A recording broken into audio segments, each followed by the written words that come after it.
What's up? All right. How's everybody doing?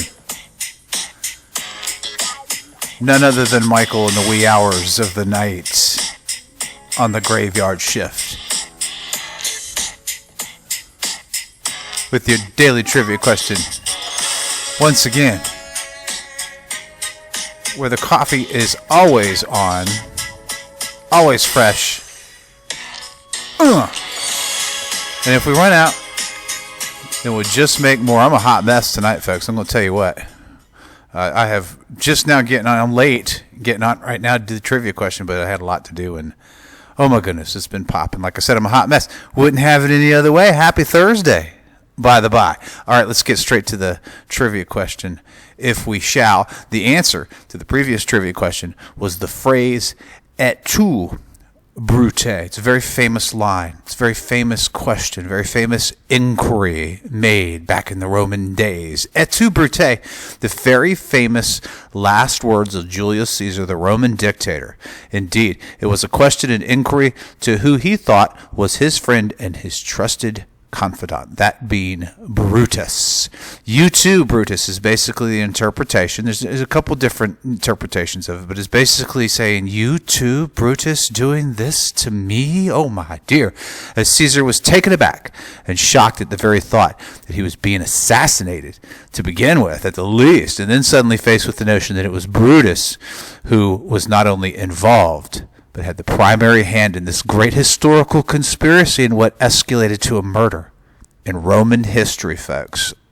Gracious me, it's a classic story, and at least 60 to 70 senators were recruited and were party to the conspiracy that amounted to nothing more than a good old-fashioned ambush, and like I said, a murder of the Roman Emperor Julius Caesar. This all occurred on the 15th of March, known famously in history, and you probably heard of this before, as the Ides of March. And if you don't know the story, Caesar was forewarned well in advance of the date, and that something bad would happen on that date by a soothsayer. So saith the soothsayer outside of the Senate building, who stopped to confront him and said, quote, beware the Ides of March. This was a warning and a saying. That's my impression of soothsayer, by the way. Thank you. It was a warning and a saying that is straight from the story of Julius Caesar, and that is still repeated to this day every March 15th. Beware the Ides of March. And it precedes Pie Day. How about that?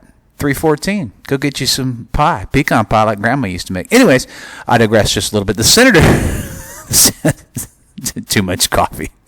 The senators involved claimed to be acting over fears that Caesar's unprecedented concentration of power during his dictatorship was undermining the Roman Republic, and the inclination for the origins of a conspiracy thus began. The plans were put into effect, and they actually began a month earlier in February between Cassius, who's another famous character involved in the story of Julius Caesar, and of course Marcus Brutus, who was the focus of the trivia question, who is Cassius's brother-in-law. Keep the conspiracy in the family, right? There you go. They both secretly agreed that something had to be done to prevent Caesar from becoming King of the Romans, and they began a rather carefully crafted yet successful recruitment process. Indeed, there were multiple plans for the assassination. Folks, a lot of people don't realize this about the story.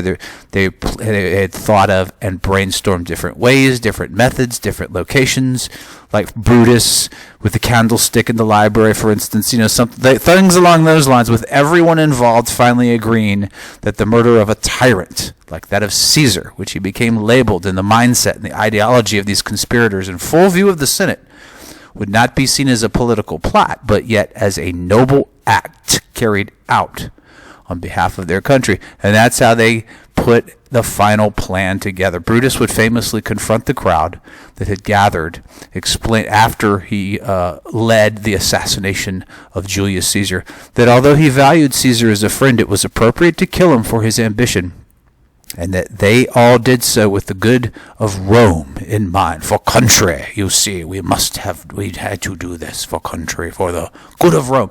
The crowd who had amassed there would eventually express their anger and their disagreement with the assassins by burning the Senate House to the ground. They didn't buy it, in other words.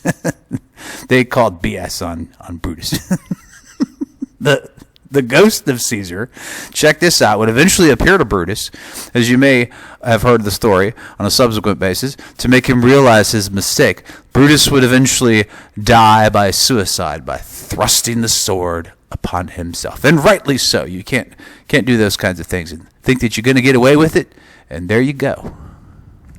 Okay, folks, enough about Roman assassinations and Brutus and Julius Caesar and the like and so forth. Let's get into modern day times and tackle this Thursday. But before we do that, let's start the day with a brand new trivia question. Check this out. This is a recent one, and you would be surprised how many people don't know this. Listen to the variables and the criteria very carefully for March 16th. On this day, in 2022, just last year, the U.S. Federal Reserve does this for the first time since 2018 to help ease rising price inflation. It would be the first of 7 times that they would do so that calendar year. Here's the Beatles with a little clue, folks. You guys have a good day.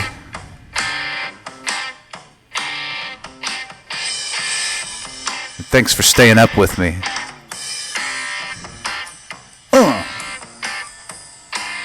I can see you dancing. It's all good. Trust me, there's nobody watching. Have a good Thursday, folks. Peace out.